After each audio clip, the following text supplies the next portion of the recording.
So isang batang ama. Akala natin si Jimena ang girlfriend niya. Hindi na pagkakaakala ni Tia Mami pero si pala, si Kusita. Ayan po si Tia Mami naghahanap po ng Magandang araw po sa inyo lahat mga amigo. Si Tia Mami po ay naghahanap ng ginto. Sabi niya meron daw pong ginto dito sa Pilipinas at binubungkal niya ang lupa, ang kanal. Yo eso después le hacen una vez a la semana. Pero un chismoso. Chismoso daw ako. Mga amigo sila. Nag-iinis sila ng kanal.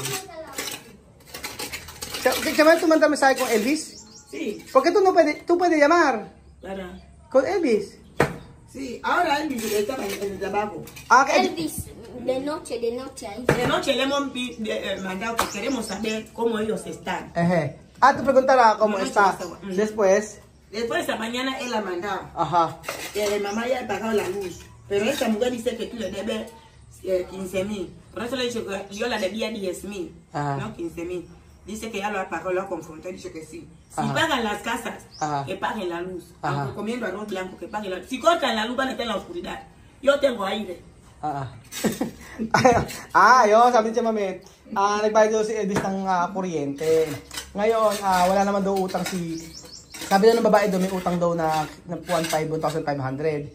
Sabi ni Tia Mami, bayaran mo kasi may pera ng daw.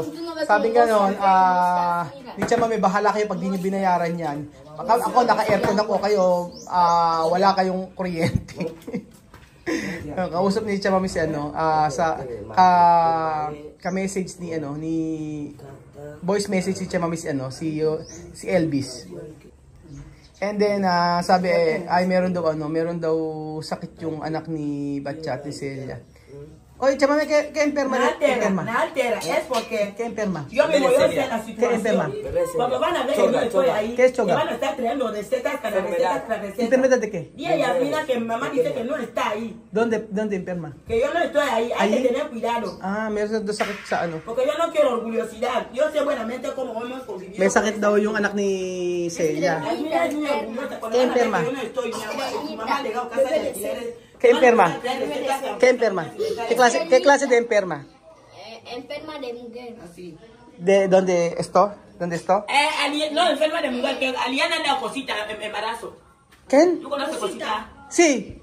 Cosita pequeñita, así que casa de alquiler. ¿Ahora embarazado? Mamá de Yasmin, niña de Yasmina. ¿Embarazada? ¿Con Allan? Cuando yo vine aquí, ese problema estaba ahí. Dios mío. Hija de Nike. ¿Embarazada con Allan? Ahora Nika y No Yasmina. grites. No, yo no gritar. Chismoso. Yasmina y Nike han terminado. Ajá. Nike tiene otra mujer con bebé. Ajá. Sí, yo sé, Cosita. ¿Cosita ahora embarazada? Ahora, ese problema estaba ahí. Yo he dicho que no quiero saber nada. Ajá. Yo no quiero saber nada. Por eso él me llama ahora de que no. Pero embarazada con Allan. De Alian. Problema.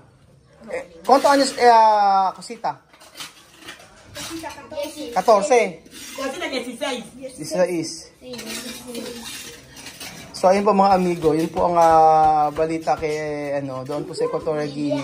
Alam niyo po meron pong buntis at si Cosita po yun. Ang sabing gano'n ni Tia Mami ay nako. Van a estar ahí en Guinea con tu embarazo, con todo luego. Sí, por eso yo sacar todo niya aquí. Ayan po nagtatanggal ng si Tia Mami. So nakakalungkot naman na buntis na po si Cosita. Buntis po si Cosita. Kilala niyo si Cosita, kapatid po ni Giovanni, na anak ni Nike. Ngayon po ay buntis at ang tatay po ay si Alyan. So bahala si ¿cómo va a ser Alyan? ¿De ka Cosita? Es lo que Elvis está hablando aquí. Oh. Que Yasmina. Pero no sacar de bebé. No. Ejé. Que Yasmina ha dicho de que responsabilicen De cuidar niña. cuidar Pero niña. yo le he dicho de que niña de Pachá. ¿Ah? Sí, como niña de bacha. Niña de Pachá, Raúl ha comprado leche. Cuando yo venía, yo compraba leche, agua, todo para esta niña. Muy mal. Yo he dicho que cuando pagan la casa, Ajá. saca 10,000 francos, 2 botes de comida. Y Dodoki. Ajá. Sí, yo le he dicho. No está ahí. Yun nga kasi mga amigo, nung bago May kami, tama lang. nung bago kami umalis talaga, yung anak ni Celia, binilang ko ng mga gatas yun, mga tubig, at saka kung ano-ano. Ngayon naman po ay si Alyan naman, si Kusita ay nabuntis ni Alyan. Eh sabi niya mami, panagutan niya ngayon. Pero yo pensaba, novia de Alyan, Jimena. Yo también no sé qué novia de Alian Jimena. Pero Porque Jimena, Alian ha ido ahí con Elvis, con Sandra. sí, sí. Para su papá, yo he dicho que yo no voy, yo no hace este cosa de niño. Ajá. Yo no he ido. Después, otro día, Yasmina viene en casa Ajá. para hablarme que Cosita embarazada, con maleta de Cosita. Ajá. Yo he dicho que fuera. Yo le he dicho que vete con Cosita, yo no quiero saber nada. Cosita ella misma ha hablado de que ella misma sí que encontraba a Lian en el baño, a Lian bañando, él va para hacer así, asomar a Lian. Ajá. 2 veces, 3 veces. Pero A Lian no le ha conquistado, a Lian no le ha llamado. Alyan mentir. No, Alian no ha mentido. Ah, no. Alian ha dicho de que no sabe cosas de Cosita. Ajá. Que pregunten a Cosita. Cosita ella misma sí que ha hablado con su boca de que ella sí que iba a donde Alian. Por la noche, las dos toca Alian en la habitación. Alian después ya Alian no le llamaba. Mamá de Cosita sentada. Mismo Cosita llamar. Ella misma Cosita sí que hablaba con su boca. No. Que él no ha llamado a Alian. Alian no le ha llamado. Ella misma sí que llamaba a Alian. Mismo Cosita que Alyan. Cosa de brujería. Dios mío. Yo he dicho a él de que Alina, vete ahí, no, vete ahí. Esto cosas de mayor. Mira, toda su familia. Muy bien.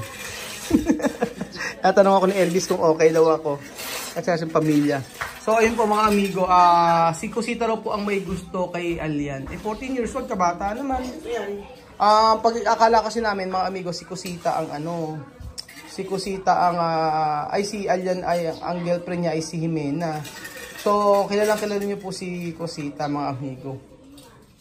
Ay, bata ni Cosita. Iniisip ko nga, naglalaro pa yun ng mga Barbie eh. Pero ngayon, buntis na daw. Pero hindi naman daw ipapalaglag, sabing ganun.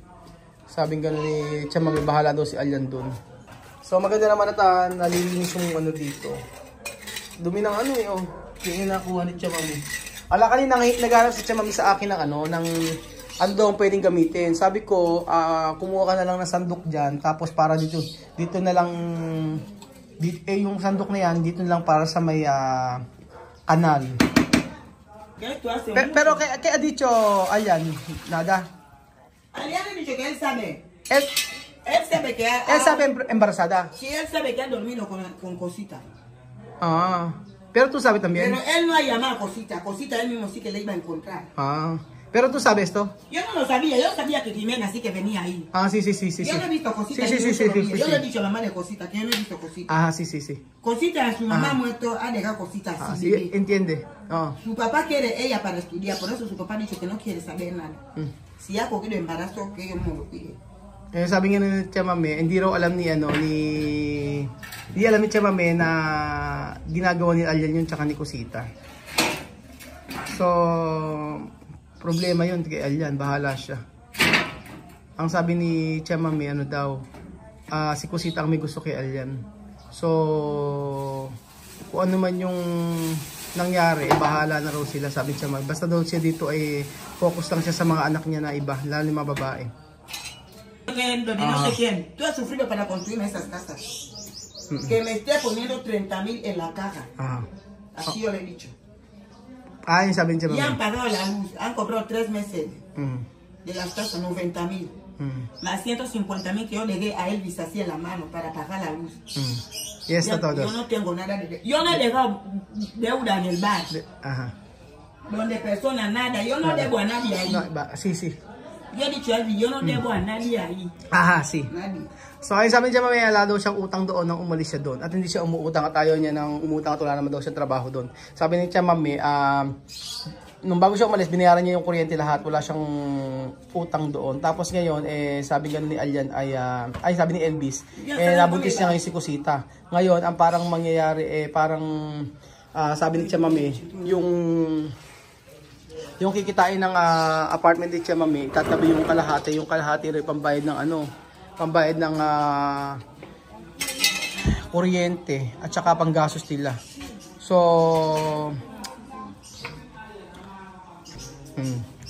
sabi ni Tia Mami, hindi naman yan malaking problema. Kasi mga lalaki naman yan. Kung ginawa nila yan at yun responsibilidad nila yan. Responsibilidad nila yung mga bawat gagawin nila sa buhay nila. Bait ni Tia Mami, oh. Galing ay ang sipag ni Tia Mami, oh. Mula nang after ngayon lang po ito malilinis ha, mga amigo. Mula nang naigawa ito, ang daming putik-putik. Ya, si hace mosca, mucho mosca. Mosca kasi. Hace mucho mosca. Sabi niya Mami, pagka hindi natanggal yung mga putik-putik na at saka yung mga dumi-dumi, maglalangaw, dadami langaw. Itambien ang mosquito. Sí. Dadami mosquito kapag na-stuck na yung tubig dito. Ang dumi, oh. Mula nang nagawa ito, for sure diyan na natapon yung mga yung mga buha-buhangin. Tama talaga nililinis ito. Kasi pagka nagbara itong drainage nito, nako problema. Ang ganda ng pagkakaano ni Tia Mami, pakita ko sa inyo. Tingnan mo ha. Oh, nalinis eh. Diba? Oh, nalinis yung kanal. So, madalit salta mga amigo, ang nangyari ay nabuntis ni Alyan si Cosita. At ang sabing gano'n, si Cosita raw ang may gusto kay Alyan. So, syempre, natutulog daw si Cosita doon kay Alyan. Hanggang sa nabuntis niya. So isang batang ama. Akala natin si Jimena ang girlfriend niya. Hindi na pagkakaakala ni Tia Mami pero si si Cosita, ang bata ni Cosita naglalaro-laro nga lang yun sa labas eh. Yung pala ganun na. Kaya nga atin yung mga amigo ha. Kaya hindi nyo masisisi Tia Cesa kung bakit inilayo niya yung mga anak niya doon sa Equatorial Guinea at pumunta sa Pilipinas. Kasi ayaw niya na mangyari yung kila Sandra at sa mga anak niya. Isipin niyo 14 years old si Cosita. Ngayon magkakaanak na. Chama, ¿qué enferma de bebé de Celia? Choga. ¿Qué choga? Es normal. ¿Qué choga? Es una enfermedad que hacen los niños. ¿Dónde parte? Es chiquitín. Hacer negro, así? No, rojo. Namumula. It's normal. O yun, ang sakit pala ng anak ni Celia ay yung parang rashes. Namumula daw yung part ng ng babae. Maselang bahagi ng babae, ng bata. So, diaper, rashes yun. Dahil sa diaper yun. So ayan po, salamat kay Tia Cesa at ang kanyang kanal ay luminis. Pero ang maganda mga amigo, hindi iniintindi ni Tia Cesa. Yeah. Tama yung sinabi ni Tia Mami na si Apoyo ay uwi ng bahay. Umuwi nga. Kasi wala ayaw niya paalagaan niya sa tatay ni sa tiyahin, si Mamud. Sabi ni Tia Mami, pagka hindi umuwi, bahala na siya sa buhay niya. Bahala siya. Paalagaan niya si Mamud sa tiyahin ng asawa ni ng tatay ni Mamud. Yo voy a dejar yo voy a traer a mamá aquí para que aprenda a hablar. Luego vamos a ver ahí. To try Mamud aquí? Sí, yo la traeré. Naku, dadalhin daw ni Va a ser mayor. pagkalaki daw ni Alima, dadalhin daw ni Alima si Mamud dito. May plano na agad siya, Que la escuela. Ayun, tanggal na yung basura, oh. Galing. Me vas a ayudar aquí. Tanggal lahat ng mga madudumi. Pag bumulang kasi ng lamok yan. Chama, teka, Alyan para esto problema, no? Sí. Es tu problema, no es mi problema. Tu no pensar? Sabi ko kay Chamame, hayaan niya si Alyan sa problema na to. Sabi ko, iniisip mo ba yung problema? Sabi ko, hindi. Pensar diariamente. Igual que dar flaca por pensar cada día que yo muero que... Ken ba para Cosita? Alyan. Él mismo ahí. Aha. Sabi ko sino magbabayad sa baby ni Alyan. Sabi niya siya daw.